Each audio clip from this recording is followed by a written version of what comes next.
Merci donc à toutes et à tous d'être venus nombreux ce soir et nombreuses ce soir. Un petit mot d'introduction, puisque la parole est surtout à Myriam. Mais moi, je suis personnellement l'Observatoire, et moi-même, nous sommes très heureux et très contents d'accueillir Myriam ce soir ici. 2 ou 3 mots. L'Observatoire a été créé il y a à peu près 1 an et quelques.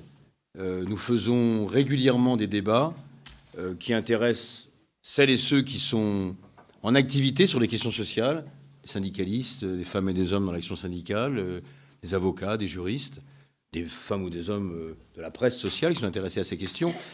C'est d'autant plus intéressant, si vous voulez, de travailler autour de cette réflexion de l'Observatoire du dialogue social, c'est que nous, ici, nous croyons beaucoup au dialogue social. Et nous croyons beaucoup au dialogue social et nous croyons beaucoup aussi à la négociation d'entreprise. Nous n'avons pas de schéma préétabli, on ne donne pas des leçons à des gens de l'extérieur, on essaie d'observer ce qui se passe. Et on a aussi, les animateurs ou les animatrices de l'Observatoire du dialogue social ont une très grande confiance dans les syndicalistes. Parce qu'on ne pense pas que quand on négocie en entreprise, on fait des compromissions avec le patronat. On pense que les femmes et les hommes qui sont engagés dans l'action sociale, dans l'action syndicale, sont des gens responsables qui défendent leurs collègues de travail. Et défendant leurs collègues de travail, ils savent de quoi ils parlent et ils savent exactement ce qu'il faut signer ou pas dans les entreprises. Je dis ça parce que ça a fait une polémique très importante il y a quelques mois en France. Enfin, je pense que c'était intéressant d'avoir la ministre du Travail, d'abord par l'engagement qu'elle démontre, et puis c'est intéressant de voir que le ministère du Travail, c'est un travail en continu avec les partenaires sociaux. Il n'y a pas que la loi travail, même s'il faut en parler, il y a les discriminations, le fait religion d'entreprise, le plan emploi, les travailleurs détachés. C'est-à-dire qu'il y a un travail, et puis il y a aussi un travail continu, méticuleux, un peu comme des RH, mais grand format, d'une discussion régulière avec les partenaires sociaux. On les voit off, on discute. Et ce qui est intéressant d'avoir la ministre du Travail, parce que c'est une expérience très intéressante, il y a ce qui se dit et ce qui ne se dit pas. Il y a, vous savez très bien, parce qu'on a tous été à un moment donné dans notre vie dans des négociations, où nous, on siège au Conseil économique, social et environnemental, on voit comment on peut tous voter des avis, puis au dernier moment, pof, on est surpris par des gens qui ne votent pas. Donc ça fait partie de la vie syndicale et sociale du pays. Donc c'est très intéressant d'avoir cette expertise. Bon, et on est très content que tu sois là. Donc, encore une fois, merci d'avoir répondu à notre invitation. Et puis, comme chaque fois que nous avons ces discussions, il y a des questions, réponses, on prend 3-4 questions, l'oratrice répond à ce moment-là à ces questions, et ça permet en plus que, de façon assez modeste, si vous voulez, nous n'avons aucune intention de nous substituer aux organisations syndicales qui existent. Nous ne donnons de conseils et de consignes à personne, mais par contre, ça fait un enrichissement pour nous tous. Quand on a fait la dernière fois la discussion sur l'Europe, c'est très intéressant avec Confrontation Europe, Marcel Grignard, Pervenche Berès, il y avait une discussion très intéressante. Lorsqu'un soir, on a discuté en pleine loi travail, Sirug, les représentants de Ligue et Métal, des représentants de l'Afrique, c'était très intéressant. Donc voilà, modestement, on essaie par la Fondation Jean Jaurès de donner des éléments de culture et de réflexion à notre place à des femmes et des hommes qui sont engagés dans l'action sociale. Et personnellement, moi je pense que le militantisme syndical est aussi noble que le militantisme politique. C'est une action qui est aussi importante dans la société et on ne peut pas construire des réformes sans avoir des partenaires sociaux qui sont en action sur ces réformes. Sinon, on fait des lois, mais manque de peau quand les majorités changent, les lois changent. Par contre, quand vous avez des partenaires sociaux qui existent, on ne les fait pas bouger comme ça. Voilà. J'en ai fini. Parole à Myriam. Et puis après, on a une soirée, comme d'habitude, de discussion, de réflexion. Et merci encore d'être venus si nombreux. Merci beaucoup.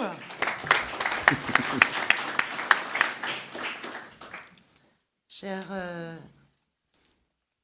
Ça commence bien.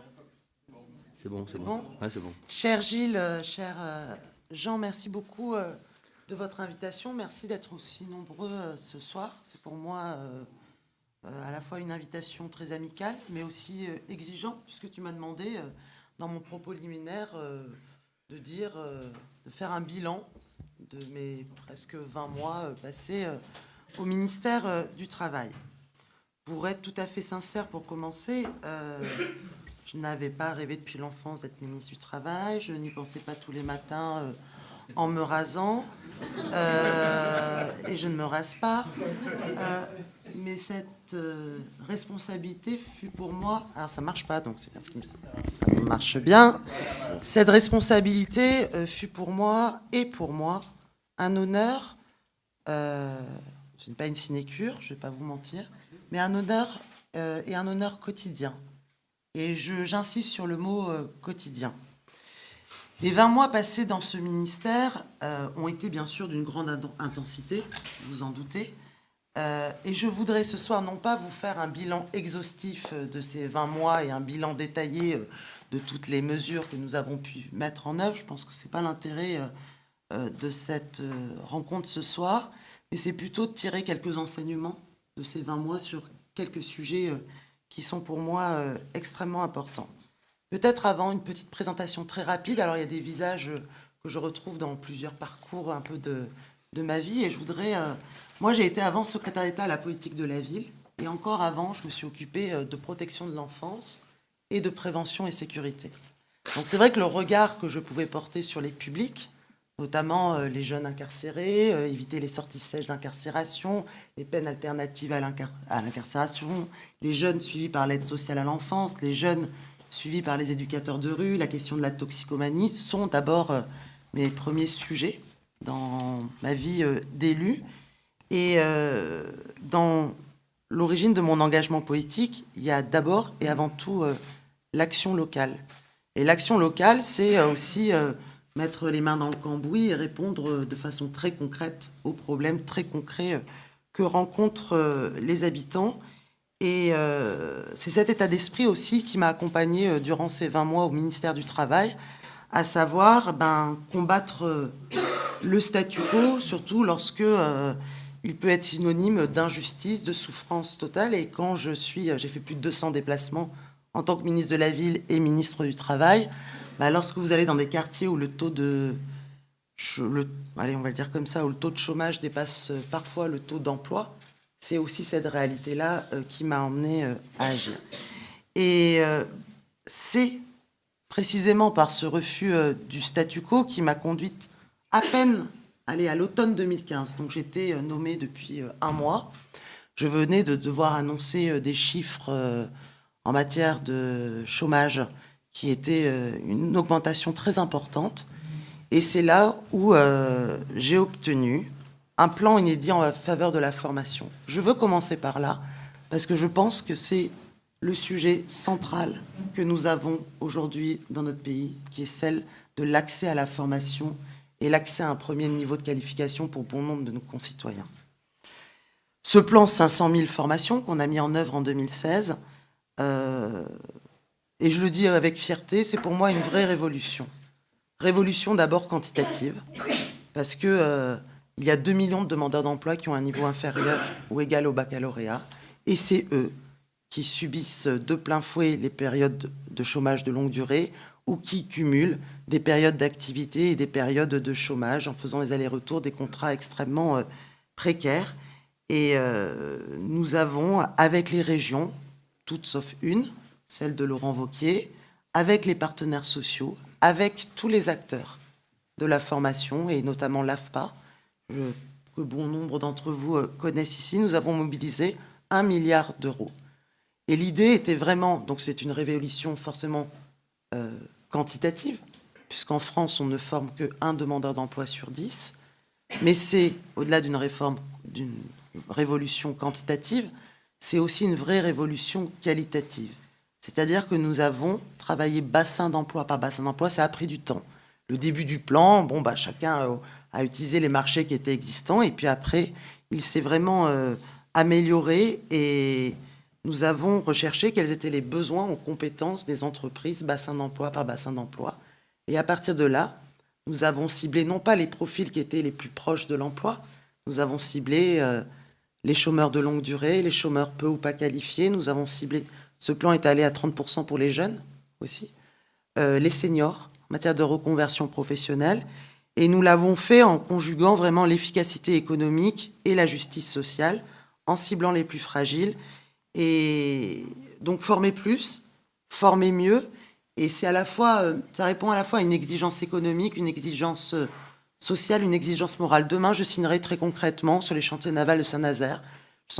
je signerai un pacte pour l'emploi où on va prendre une somme importante du plan 500 000 pour financer des demandeurs d'emploi des quartiers de la politique de la ville de Saint-Nazaire pour qu'ils aillent sur les chantiers navals, puisqu'on a un taux de recours dans certaines entreprises, parfois à plus de 50% de travail détaché, parce que pour certains, ils n'arrivent pas à trouver les qualifications. Voilà très concrètement aussi comment des sujets qui vous ont occupé sur l'Europe et qui nous occupent quotidiennement sur la lutte contre le travail détaché, on sait parfois on est souvent sur du dumping social, mais on sait parfois que ça répond à un manque de qualification. Et donc tout l'enjeu, c'est d'y travailler. Ce plan, il est reconduit jusqu'à juin, et j'espère que les nombreux postulants aux plus hautes responsabilités de notre pays surmonteront les calculs politiciens et consolideront justement cet engagement en faveur de la formation. On sera qu'à un demandeur d'emploi sur 5 qui sera formé, avec 500 000. Donc ça fait 1 million de personnes formées, mais je crois que c'est aussi important. Un point sur l'apprentissage. Moi, j'ai fait aussi une grande action sur l'apprentissage, notamment l'ouverture des titres du ministère à l'apprentissage, pour mieux répondre à des besoins exprimés par certaines entreprises, mais par les partenaires sociaux dans les branches, mais aussi parce qu'on voyait que là où ça avait été expérimenté, ça permettait à certains jeunes d'apprendre plus rapidement par le geste professionnel. Quand on peut préparer un CAP maçon en 2 ans, un titre professionnel de 900 heures, c'est complémentaire à l'éducation nationale, et pour certains jeunes, on voit bien, et ça permet des entrées permanentes tout au long de l'année, parce que quand un jeune a un contrat de rupture d'apprentissage au mois de décembre ou en janvier, et qu'on lui dit réinscrivez-vous en septembre prochain, il y a bien aussi un sujet de ce point de vue-là, et donc on a ouvert 85 titres du ministère. Moi, je ne considère pas l'apprentissage, je me permets parce que au sein de la gauche, on parle rarement de l'apprentissage, c'est pas un sujet sur lequel on s'empare, ou on le voit souvent comme une voie permettant de lutter contre l'échec scolaire ou de lutter contre le chômage des jeunes. Bien évidemment, il y a un excellent taux d'insertion. 7 jeunes sur 10, après une période d'apprentissage, entrent en emploi, de fait. Mais c'est vraiment une voie d'excellence. On a des métiers actuellement qui sont en train de mourir dans notre pays. Il faut qu'on arrive à mieux améliorer l'attractivité de certains métiers, des métiers industriels, mais pas seulement. Il y a une souffrance des territoires. Lorsque vous avez eu des plans sociaux massifs dans certains métiers industriels, c'est dur de montrer que certains de ces métiers ont changé, d'envoyer leurs enfants dans ces métiers-là. Mais néanmoins, on a des CFA malgré tout qui restent à moitié vides alors qu'il y a 100% d'emploi derrière. Il y a un sujet conditions de travail, c'est évident, mais il y a aussi un sujet de mieux communiquer, d'être beaucoup plus dans la transparence autour des taux d'insertion de chacune des voies. C'est une des mesures qui était aussi dans la loi travail que nous sommes en train de mettre en œuvre. Mais je crois qu'on le doit aux familles, et on le doit aux familles, notamment des quartiers de la politique de la ville, parce que dans les quartiers de la politique de la ville, vous avez à peine 5% des jeunes qui vont vers la voie de l'apprentissage. Et pour moi, ça, c'est un échec majeur. Parce que déjà, on a une vision de l'apprentissage, c'est que les métiers manuels, ce qui est complètement faux. Voilà. C'est une voie de formation, il faut rappeler qu'elle est gratuite. Je crois que c'est important, que les périodes d'apprentissage sont aujourd'hui dans le calcul des droits à la retraite. C'est aussi ces droits nouveaux que nous avons apportés. Mais au-delà de ça, on sait que dans l'artisanat, les apprentis d'aujourd'hui seront nos chefs d'entreprise de demain. Donc on a vraiment un travail à mener, à continuer en la matière. Et il s'est développé. Il se l'est développé. Moi, j'assume de dire que les premières mesures qu'on a prises en début de quinquennat autour de l'apprentissage ont donné un signal qui était pas positif, qui était négatif. On a rééquilibré les choses. On a remis des financements, on a retravaillé les choses. Dans la fonction publique, on avait une expérimentation, il y avait à peine 700 jeunes en apprentissage, on a atteint les 10 000 en 2 ans. C'est une bonne chose, c'est nous-mêmes appliquer cela. L'État devait se montrer exemplaire, mais, excusez-moi, mais on a encore du chemin à faire, et notamment du chemin à faire sur l'attractivité de certains métiers, sur l'orientation, et de ce point de vue-là, on a besoin aussi des partenaires sociaux dans ce cadre-là. Les efforts évoqués en matière de formation initiale, en matière de formation continue, ont un lien aussi, bien évidemment, avec les résultats que nous avons pu avoir sur le front du chômage sur l'année 2016. Je sens que je suis trop longue et je n'ai pas encore parlé ni de la loi travail, mais tu m'as lancé et je sors de mon discours, donc je suis trop longue. C'est pas grave. Je crois que c'est parce que nous avons réussi aussi à recréer des conditions plus en termes de compétitivité, hein, et notamment le CICE, le pacte de responsabilité, mais aussi des emplois d'avenir où on a un jeune sur deux qui a eu une formation. Les contrats aidés que nous avons mis en œuvre ont été aussi avec ce module de formation qui est pour moi essentiel. 3 jeunes sur 4 sur les emplois d'avenir, formation, 1 sur 2 une formation qualifiante ou certifiante. Ça nous a permis d'améliorer les choses. On est tout de suite fondé à le faire, de dire que le chômage a baissé trop tard et de façon pas suffisamment forte, bien évidemment. Personne ne peut se satisfaire du nombre de chômeurs que nous avons dans notre pays. Néanmoins, notre pays, en 2012, il y avait 25 000 demandeurs d'emploi en plus tous les mois. Aujourd'hui, l'année 2016, c'est 107 000 demandeurs d'emploi en moins, et notamment 9 000 par mois donc sur l'année 2016. Et sur les jeunes, nous sommes au niveau de mi-2011, c'est-à-dire 25 demandeurs d'emploi en moins par rapport à mi-2011. Mais on se compare souvent par rapport à d'autres pays européens. Je crois qu'aucun pays n'a réussi à la fois à allier emploi de qualité et amélioration de leur taux de chômage. Je pense que ça, c'est un élément déterminant. On a des études. Je crois qu'il faudrait réussir, et peut-être que la Fondation Jean Jaurès pourrait faire ce travail-là, entre la question des niveaux de pauvreté. On voit bien que sur les salaires précaires, quand on dit qu'en Allemagne, il y en a 1 sur 4, avec les mini-jobs ou les contrats 0 heure en Angleterre, je pense que dans les comparaisons que nous faisons, il faudrait vraiment qu'on arrive aussi à accumuler l'ensemble des éléments, notamment les niveaux de pauvreté, et la question aussi des contrats. On voit bien que l'analyse aussi de nos taux de chômage ne sont pas toujours avec des analyses identiques. Donc je pense qu'il faut... nous, on a souhaité concilier le redressement économique et la cohésion sociale, faire reculer le chômage sans fragiliser les actifs. C'est clair que si on sortait des chiffres du chômage, dans la catégorie C qu'on commente parfois, sachez que 40% des personnes sont à temps plein dans la catégorie C. C'est pour cela qu'on se concentre aussi sur la catégorie A et que 80% sont à 3/4 temps. C'est aussi cette réalité-là. Donc on voit bien qu'il faut que nous arrivions aussi à avoir une analyse beaucoup plus large. Le refus du statu quo, j'y viens, c'est ce qui nous a conduit à engager ce que l'opinion appelle la loi travail, la loi El Khomri, et que je porte. Je voudrais y revenir ici un petit peu avec rigueur aussi, parce qu'elle a alimenté aussi beaucoup de débats. Et je crois qu'il y a des débats politiques de fond et des clivages qui sont des débats de fond qui ne sont absolument pas médiocres, qu'elle a soulevés, des clivages syndicaux, des clivages politiques. Et des clivages politiques et syndicaux qui étaient anciens. Enfin, quand je vois... j'ai beaucoup échangé avec Jean Auroux pendant cette période-là. Et Jean me racontait aussi qu'à l'époque, Force ouvrière, Bergeron était opposé aux lois Auroux. Donc cette question de la démocratie sociale dans l'entreprise, c'est aussi un clivage syndical majeur. Vous en avez parlé bien souvent ici. Je voudrais reprendre un petit peu, si vous me permettez, le début de cette histoire. 15 jours après ma nomination, puisqu'on a eu beaucoup de débats sur il y a eu une absence de concertation. Je voudrais revenir là-dessus, parce que pour moi, c'est essentiel pour comprendre aussi tout ce qui s'est passé. Cette loi, elle a fait l'objet d'une large concertation. Certains syndicalistes ici peuvent en témoigner, sur la base d'un rapport que tout le monde connaît, qui est le rapport de Jean-Denis Combrexel, qui nous a été remis au Premier ministre 15 jours après ma nomination.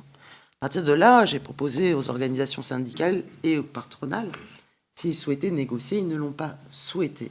Donc à partir de là, on a fait des concertations. Qu'est-ce que c'est des concertations? C'est mes équipes qui rencontrent en bilatéral les organisations syndicales et on chemine en plusieurs réunions bilatérales. Et puis on a une réunion aussi de rencontre avec moi. Et l'objectif, c'était le renforcement de la négociation collective. C'est sur ça que portait l'apport de la loi travail. Il y a eu une erreur de notre part, une erreur de méthode qu'il y a eu un arbitrage tardif qui a été intégré, qui lui n'avait pas fait l'objet des concertations. C'est le fameux article sur le licenciement économique et qui n'a été que par la suite quand on a repris négociation. Mais 95% de la loi travail, c'est-à-dire tous les articles relatifs à la négociation collective, étaient concertés depuis plusieurs mois.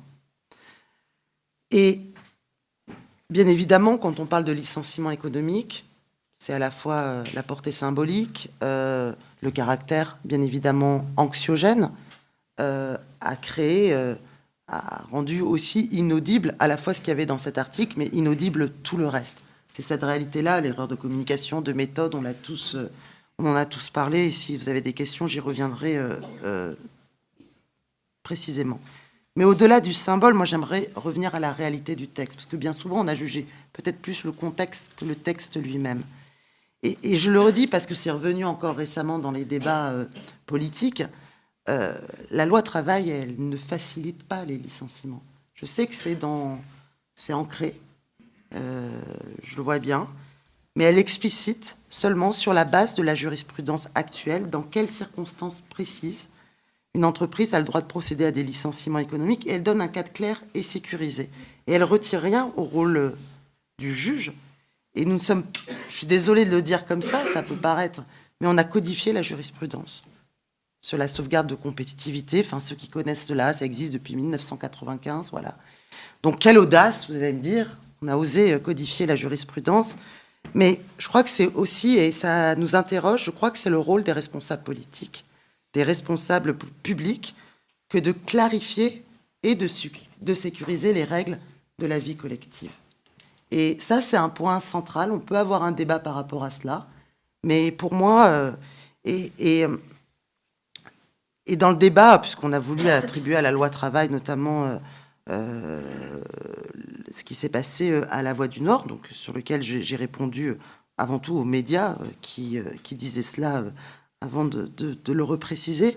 Mais je voudrais montrer que le dialogue social, et puisque tu m'interrogeais, c'est mon bilan de 20 mois, mais je ne peux pas dire quelques mots sur la LSE, la loi de sécurisation de l'emploi, qui est le fait de l'ANI de 2013.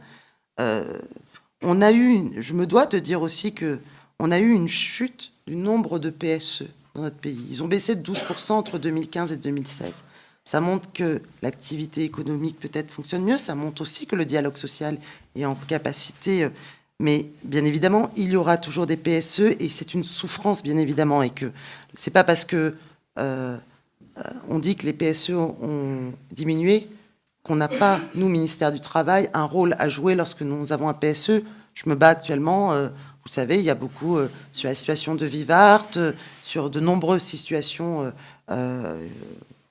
qui nous arrivent au quotidien. C'est le travail que font mes services au plus près du terrain. On peut pas juger de l'opportunité d'un PSE.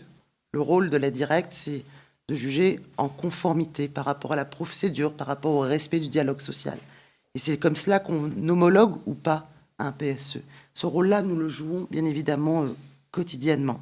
Mais en effet, chaque PSE est un drame pour les salariés, et ça, bien évidemment, je pense qu'on en est tous ici particulièrement conscients. Mais je dis, cette loi, elle répond concrètement à des enjeux de notre temps. Lorsque... Enfin, il ne faut pas nier un constat, et pour moi, il m'a sauté aux yeux dès que j'ai été ministre, c'est que les contournements au droit du travail, ils sont majeurs dans notre pays aujourd'hui. D'où parlons-nous? Lorsque je vois le recours au travail détaché, le recours à l'intérim, le recours au travail indépendant, il y a des contournements constants. Et moi, je considère que justement, l'adaptation, elle ne doit pas se faire par ce biais-là, elle doit se faire par le dialogue social au plus près de l'entreprise. C'est une vision, voilà. Et c'est cette vision, en tout cas, qui est essentielle pour moi, à laquelle nous avons voulu répondre. Et elle répond aux enjeux de notre temps à travers le droit à la déconnexion, à travers la responsabilité sociale pour les plateformes collaboratives. Et elle a répondu quelque part... elle a répondu quelque part, je pense, à... Elle a eu deux credos, à la fois des protections nouvelles par rapport à un monde du travail qui bouge très rapidement, et puis laisser une place centrale à la négociation d'entreprise. Une incise quand même sur un sujet qui nourrit beaucoup de nos débats de ma famille politique lors de la primaire, c'est sur la question de la place du travail dans l'organisation collective. Moi, je crois qu'il faut être très clair, le discours qui fait du progrès technologique une menace et qui prédit la fin du travail, pour moi, il n'a rien de neuf. Il y avait ce débat-là au moment de la révolution industrielle, et c'est un discours qui existe depuis longtemps. Moi, je crois toujours à la centralité du travail, comme historiquement au sein de la gauche. Et je vais vous donner un exemple. La révolution numérique. Depuis 15 ans, elle a détruit 500 000 emplois. Elle en a créé 1,2 million. À partir de là, on peut se dire, ça n'a pas été une véritable saignée, mais est-ce qu'on peut se dire le solde est positif, on peut se contenter de cela? Absolument pas. Parce que les emplois qui ont été détruits ne sont absolument pas les emplois qui sont créés. Les emplois qui sont détruits, c'est les emplois notamment féminins. Le rapport de Bruno Mettling le montre très bien, des emplois féminins et des emplois peu qualifiés. Les emplois qui sont créés sont des emplois plus qualifiés. Ces analyses-là nous montrent qu'il ne faut ni jouer avec les peurs, ni jouer avec les fantasmes, mais essayer de poser un diagnostic rigoureux. Et comment intervient le dialogue social? Moi, je suis fière, en tant que ministre du Travail, d'avoir signé avec les branches de l'habillement du cuir sur la transition numérique et le métier de couturière. C'est ça mon quotidien de ministre. C'est concrètement, on met tous 2 millions d'euros sur la table pour la transition numérique, pour faire... On voit qu'on a des niches, c'est la couture sur mesure. Comment on arrive à aider sur le métier de couturière, justement, cette transition numérique? C'est ça aussi le quotidien du dialogue social dans notre pays, que vous ne percevez peut-être pas, mais qui est le quotidien aussi de nombreuses branches. Et si on veut restructurer les branches, je fais le lien, c'est bien justement parce qu'il faut essayer de créer beaucoup plus de passerelles en termes de formation, en termes d'anticipation des besoins et des compétences que nous avons dans certains métiers. Et donc, voilà, il faut poser des diagnostics rigoureux aussi. 2 credos dans la loi travail, celui de la confiance, la responsabilisation des acteurs de terrain, bien évidemment. Mettre plus de démocratie sociale dans l'entreprise. Et donc, c'est la place centrale que nous avons donnée à la négociation collective et aux accords d'entreprise, comme le réclamaient d'ailleurs certains syndicats de salariés. Et moi, nous et eux, nous sommes convaincus que c'est les acteurs de terrain qui sont les mieux placés pour discuter de ce qui fait leur quotidien professionnel. Tu l'as dit tout à l'heure. Mais on l'a fait aussi en rééquilibrant le dialogue social en faveur des salariés, en augmentant de 20% les moyens des organisations syndicales. Et ça, je peux vous dire que le patronat ne le réclamait pas. Et en mettant le principe de l'accord majoritaire. La deuxième, c'est bien sûr l'impérieuse nécessité de créer des protections nouvelles. Et là, je ne peux pas ne pas parler du compte personnel d'activité. Nous l'avons lancé le 12 janvier dernier. Pour moi, je vais vite, je suis hyper longue, je pourrais... 3 piliers, universalité, justice sociale, donner plus à ceux qui ont moins, les salariés les moins qualifiés, les jeunes qui sont sortis du système scolaire sans qualification, mais aussi reconnaître l'engagement citoyen. Je pense que c'est un élément extrêmement important, les demandeurs d'emploi aussi. 3e axe, l'autonomie, c'est-à-dire des droits attachés à la personne, avec des systèmes de garantie collective. Et voilà, donc nous l'avons lancé, et c'est quelque part avec le CPF, ça c'est un vrai droit universel à la formation. Et je pense que le champ des possibles autour du CPA est immense, et les partenaires sociaux doivent s'y retrouver très rapidement, bien évidemment. En février, d'ailleurs, vont se retrouver autour de cette question-là. En gros, compenser la discontinuité des parcours par une continuité des droits. On n'aura plus le même employeur, on n'aura plus le même emploi dans la même entreprise, on passera d'un statut de salarié parfois à créateur d'entreprise. Voilà, c'est vraiment... et je pense que ça nous permet justement d'améliorer. Et le CPA est remarqué, l'Allemagne l'a mis dans son... souhaite le mettre en œuvre dans son projet. Andrea Nales l'a porté. Mon homologue italien qui était là aussi hier, il souhaite également le porter. Je pense que c'est essentiel. Et nous l'avons porté dans notre réponse à la Commission européenne dans le cadre du pilier européen des droits sociaux. Derrière, élément sur la loi travail, dans les protections nouvelles, la garantie jeune. Je ne peux pas vous en parler puisque c'est parce qu'en tant que secrétaire d'État à la politique de la ville, j'ai été très mobilisée sur la garantie jeune, notamment en direction des jeunes des quartiers populaires. C'est un droit universel. 100 000 jeunes en ont bénéficié en 2016. On est prêt. Mon budget a augmenté de 160... Enfin, on est passé du budget des missions locales de 200 millions en 2012 à 450 millions pour le budget 2017. Donc on ne pourra pas dire que l'accompagnement des jeunes n'a pas été au centre non plus de nos préoccupations. Mais la garantie jeune, ce n'est pas juste une allocation. C'est un dispositif d'accompagnement intensif, exigeant. Et c'est un contrat donnant-donnant. Ça marche très bien. Ça augmente de plus de 10 points. Et surtout, ça s'adresse aux jeunes les plus précaires et ceux qui n'étaient pas en études, pas en emploi, pas en formation. Et on est prêt. 150 000 jeunes pourront rentrer dans la garantie jeune en 2017. Donc voilà, on a 80 missions locales qui ne la mettent pas encore en œuvre et qui seront prêtes là le plus rapidement possible. Et je crois que c'est vraiment les dispositifs ciblés, exigeants, qui sont aussi les plus efficaces, qui donnent confiance aussi, qui redonnent de l'estime de soi. Et on ne les lâche pas tant qu'ils n'ont pas trouvé aussi leur voie. Et je pense que de ce point de vue-là, pour ceux qui ont subi parfois l'orientation, c'est quelque chose de déterminant.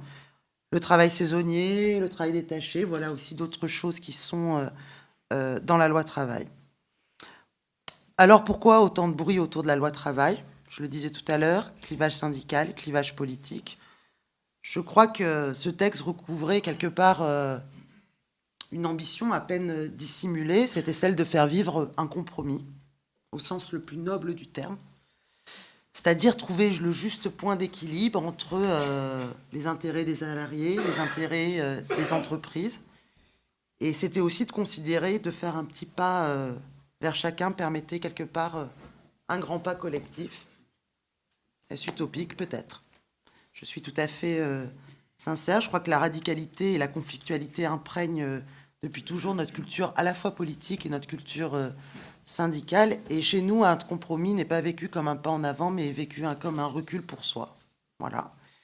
Et je crois que c'est une leçon à tirer, bien évidemment, pour continuer, en tout cas pour ceux qui veulent construire une démocratie sociale qui n'ignore pas les rapports de force, mais qui permet justement de les dépasser. Parce que moi, je crois profondément aux vertus du dialogue social, aux bienfaits du paritarisme, à un moment où une période politique où certains veulent piétiner les organisations syndicales. Moi, je serai toujours de leur côté. Et d'ailleurs, je souhaite bien du courage à ceux qui veulent les piétiner, parce que les forces sociales, elles existent dans notre pays. Et je les ai rencontrées. Et je crois pouvoir dire que nul ne doit les mépriser. Je vous remercie.